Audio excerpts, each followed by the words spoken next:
दोस्तों, सिंधु सभ्यता के समय से ही भारत की अर्थव्यवस्था खेती के ऊपर निर्भर थी। प्राचीन काल से खेती ने ही समाज को एक आर्थिक चक्र में बांध कर रखा है और खेती से निकला उत्पाद ही पहली बार व्यापारी या व्यापार को उसने जन्म दिया। आज भारत में लगभग 50% लोग खेती से जुड़े हुए हैं और एक तरीके से देखा जाए तो खेती लगभग 63.5 बिलियन की इंडस्ट्री बन चुकी है।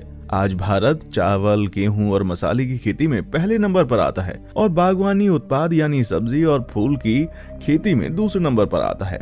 पर दोस्तों, आजादी मिलने के बाद से ही तस्वीर ऐसी नहीं थी। आपको बता दें, उस समय भारत की हालत इतनी खराब थी कि दूसरे देशों से फेंका हुआ निम्न कोटि का अनाज यहाँ के लोगों को खाना पड़ता था। लेकिन फिर उस समय दुनिया में कुछ ऐसा हुआ कि सब कुछ बदलने लगा, क्योंकि यही भूख और तपस्या ने वैज्ञानिकों को दिन रात मेहनत करने के लिए और भारतवासियों को कड़ी चुनौती का सामना करने के लिए प्रोत्साहित किया था, जिस वजह से ग्रीन रेवोल्यूशन या हरित क्रांति का जन्म हुआ। तो दोस्तों, आज के इस वीडियो में हम जानते हैं कि ग्रीन रेवोल्यूशन क्या था और जानते हैं कि इस ग्रीन रेवोल्यूशन या हरित क्रांति के पीछे कहानी क्या थी और कैसे भारत इसकी वजह से इतना बड़ा कृषि उत्पादक देश बन गया।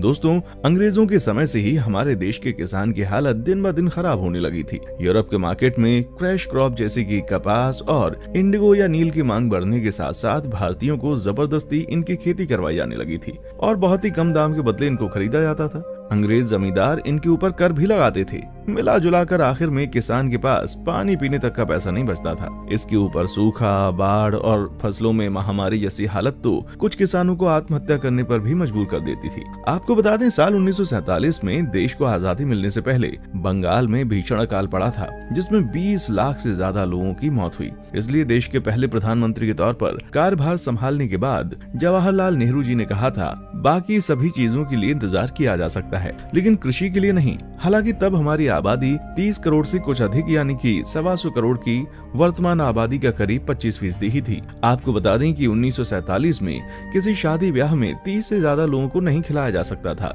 जबकि आज तो जितना पैसा हो उतने लोगों की दावत दी जा सकती है। 50 और 60 के दशक में हावी रही शिप टू माउथ स्थिति के मुकाबले आज सरकारी गोदामों में करीब 5 करोड़ टन गेहूं और चावल का भंडार है। पर सवाल उठता है कि ये बदलाव आया कैसे।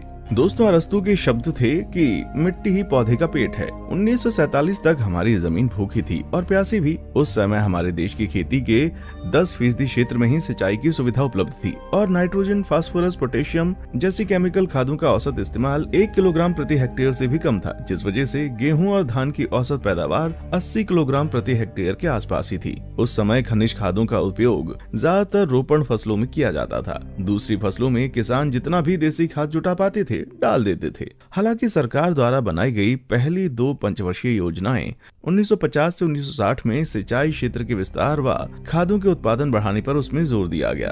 50 के दशक में वैज्ञानिकों ने धान और गेहूं की किस्मों पर खादों के असर को जानने के लिए प्रयोग करने शुरू कर दिए। आपको बता दें कि उस समय बोई जाने वाली फसलें लंबी और पतली और प्याल वाली होती थी, जिसमें थोड़ी भी खाद डालने से फसल गिर जाती थी, जिस वजह से जल्दी साफ हो गया कि खाद पानी का फायदा उठाने के लिए हमें बौनी और कड़े प्याल वाली किस्मों की जरूरत होती है। यही वजह थी कि धान वैज्ञानिक के रमैया ने 1950 में सुझाव दिया कि हमें जापान से लाई गई धान की किस्मों को अपनी देसी किस्मों के साथ मिलाना चाहिए, क्योंकि उस समय धान की जापानी किस्में प्रति हेक्टेयर 5 क्विंटल से भी ज्यादा पैदावार देती थीं, जबकि हमारी किस्मों की पैदावार 1 से 2 क्विंटल प्रति हेक्टेयर पैदावार होती थी। इस तरह 50 के दशक की शुरुआत में कटक के सेंट्रल राइस रिसर्च इंस्टीट्यूट में भारत जापान धान संकरण कार्यक्रम की शुरुआत हुई। दोस्तों, फिर द्वितीय विश्व युद्ध के बाद से ही पूरे विश्व में कम्युनिज्म धीरे धीरे फैलना शुरू हो गया। रूस, चीन जैसे बड़े देश इसके अंतर्गत आने लग गए। इसलिए अमेरिका जैसा लोकतांत्रिक देश भी डर गया। इसीलिए ये देश अपना प्रभाव बनाए रखने के लिए भारत जैसे विकासशील देश का खाद्य सुरक्षा का भार अपने सर पर उठा लिया, ताकि वे इस क्षेत्र में ज्यादा ध्यान दें और उनके यहाँ के किसान इसका फायदा उठा सकें। इसी को देखते हुए भारत सरकार ने पहले कृषि के ऊपर ज्यादा जोर नहीं दिया था और इसके बदले औद्योगिकीकरण और अन्य कार्यों पर ज्यादा ध्यान दिया था। हालांकि फिर कुछ ही समय में पता चल गया कि अमेरिका जरूरत के समय या किसी अकाल के समय अपने अनाजों के दाम बढ़ा देता था। और दूसरा ये कि जो गेहूं और चावल वो भारत को दे रहा था वो जानवरों के खाने के लायक भी नहीं था, जिस वजह से अब भारत के सामने 4 प्रमुख लक्ष्य थे। पहले कि बार बार हो रहे अकाल या महामारी को रोकना था। दूसरा, भारत के किसान के पास बीज या खाद खरीदने के पैसे नहीं होते थे, तो उनको निजी साहूकारों या महाजन या फिर जमींदार से हाई इंटरेस्ट पर पैसा उधार लेना पड़ता था और ज्यादातर वो कर्जा चुका नहीं पाते थे, जिस वजह से उनका घर और जमीन बिक जाता था। सरकार को कोई ऐसा बैंकिंग सिस्टम लाना था जिससे उनकी ये समस्या खत्म हो जाती।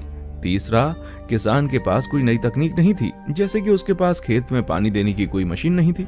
बारिश के ऊपर ही उनकी पूरी खेती निर्भर हुआ करती थी। सरकार को उनके लिए सिंचाई का कोई साधन बनाना था। और चौथा, जो फसल किसान उगा रहे थे उन फसलों का दाम बहुत ही कम हुआ करता था, जो कि बढ़ती आबादी को देखते हुए सरकार के लिए चिंता का विषय बन गया और सरकार को इससे निपटने का इंतजाम करना था। दोस्तों, इन सारी समस्याओं को देखते हुए भारत के तत्कालीन प्रधानमंत्री ने खेती के बढ़ते हुए दुष्प्रभाव को खत्म करने के लिए वो कुछ भी करने के लिए तैयार हो गए। इसलिए उन्होंने तत्काल बजट में ही कृषि के ऊपर एक बड़ी राशि की घोषणा की और यही नहीं बल्कि उन्होंने ही जय जवान जय किसान का नारा लगवाया था। और उस समय के एक महान वैज्ञानिक डॉक्टर MS स्वामीनाथन ने कृषि को एक नया रूप देने के लिए विश्व के जाने माने वैज्ञानिक नॉर्मन बोरलॉग से मुलाकात की और उनके साथ मिलकर चावल और गेहूं की किस्मों पर कई तरह के परीक्षण किए। इसमें अमेरिका के रॉकफेलर फाउंडेशन ने भी उनकी मदद की थी। डॉक्टर स्वामीनाथन ने भारत के गेहूं और चावल की किस्मों के साथ विदेशी प्रकार की किस्मों का आनुवांशिक क्रॉस करवाया, जिससे नए प्रकार का और उच्च कोटि का बीज बनकर तैयार हुआ, जिससे खेतों में लगाने पर अच्छी और ज्यादा मात्रा में फसल उगती थी। और दोस्तों, साथ ही इस समय दुनिया में प्रयोग किए जाने वाले अलग तरह के आधुनिक उपकरण और मशीनों का भी प्रयोग करना भारत ने शुरू कर दिया था, जिसमें कि ट्रैक्टर, इलेक्ट्रिक पंप और हार्वेस्टर जैसी आधुनिक मशीनों को भारत में लाया गया। फिर इसी समय में भारत में भी आधुनिक खादों का उत्पादन शुरू हुआ, जिससे कि फसलों को उगाने में काफी मदद मिली। और दोस्तों, साथ ही इसी समय भारत में कीटनाशक का प्रयोग भी तेजी से शुरू हुआ, जो कि फसलों को कीड़ों से बचाने के लिए काफी लाभदायक साबित हुआ। दोस्तों, इन सभी चीजों से खेती को एक नया रूप मिला और खेती के इसी आधुनिकीकरण से भारत का कृषि उत्पादन 3 गुना बढ़ गया, जिसे हरित क्रांति के नाम से भी जाना जाता है।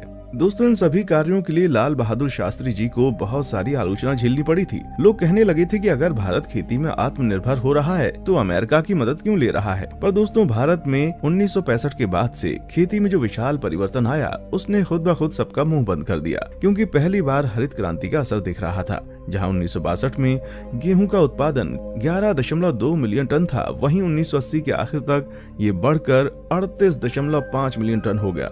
इसी तरह चावल के खेत में भी असर दिखने लगा। 1965 में उत्पादन था 30 मिलियन टन के आसपास, वो 1980 में बढ़कर 52.83 मिलियन टन हो गया। इसके बाद धीरे धीरे इसी तकनीक से गन्ना, भुट्टा और कपास की खेती को भी बढ़ाया गया। कुछ राज्यों जैसे पंजाब, हरियाणा और पश्चिमी उत्तर प्रदेश में हरित क्रांति का सबसे बड़ा प्रभाव देखा गया। महाराष्ट्र और दक्षिण पश्चिमी राज्यों में कपास की खेती बहुत ज्यादा बढ़ गई। दोस्तों, हरित क्रांति में कृषि विश्वविद्यालय की भी एक प्रमुख भूमिका थी। प्रयोगशाला में आविष्कार तो हो ही रहे थे, पर उसे हर एक किसान के पास पहुंचाना जरूरी था। इसीलिए भारत सरकार ने हर एक राज्य में एग्रीकल्चर यूनिवर्सिटी बनाना शुरू किया, जिससे उस क्षेत्र की खेती की समस्या को वैज्ञानिक समाधान के जरिए खत्म किया जाए। और फिर कृषि विश्वविद्यालय के माध्यम से कृषि विज्ञान केंद्र भारत के हर ब्लॉक में खोला गया, क्योंकि उस समय इंटरनेट या मोबाइल का जमाना नहीं था कि लोग आसानी से इंफॉर्मेशन पा जाते। इसलिए हर एक कृषि विश्वविद्यालय ने गांव में शिविर और सेमिनार किए, ताकि इसके माध्यम से किसानों को फसल उगाने की नई तकनीकों के बारे में समझाया जा सके कि खाद, सही मात्रा और नए आधुनिक बीज को कैसे इस्तेमाल किया जाता है। और दोस्तों, आपको बता दें कि यही आगे चलकर हरित क्रांति को कामयाब बनाने में रीढ़ की हड्डी साबित हुई। दोस्तों, वीडियो पसंद आया है तो इसे लाइक और शेयर जरूर करें और हमारे चैनल को सब्सक्राइब करना ना भूलें। जल्दी मिलते हैं अपनी अगली वीडियो में। देखने के लिए शुक्रिया।